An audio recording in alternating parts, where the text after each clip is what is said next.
If you ride Tiger Mountain, and if you're in the Seattle area, you do ride Tiger Mountain. Chances are there's one trail you either haven't ridden or you don't ride very much. It's called Iverson, and we're here to tell you today why you might be riding it a lot more in the near future.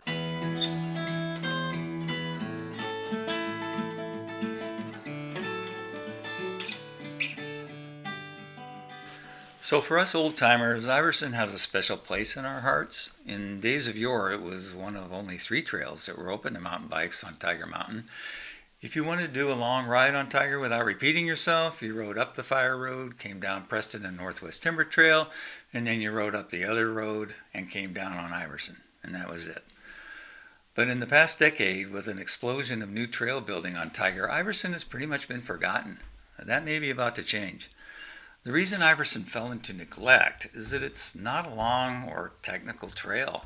There are a few rooty sections and tricky switchbacks, but mostly it's classic flowy single track through quiet forest. One short section is labeled Black Diamond, although by today's standards it's really not. And in its totality, Iverson is only slightly more than a mile long, and it doesn't really connect to anything.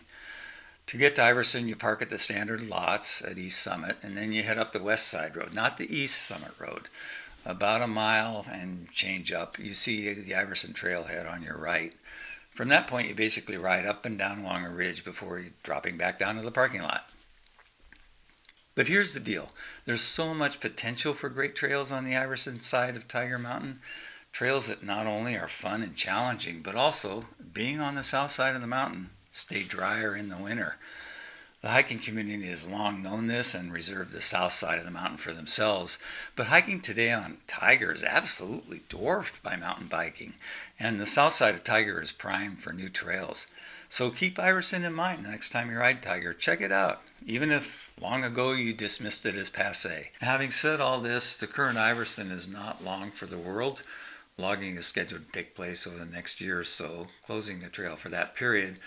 The trail will be restored, but probably not in the same configuration, which may be for the better given all the other improvements going on Tiger Mountain. In any case, Iverson will keep its storied place in PNWmtb lore, and as long as it's around, I'll hope to see you out on Iverson Trail.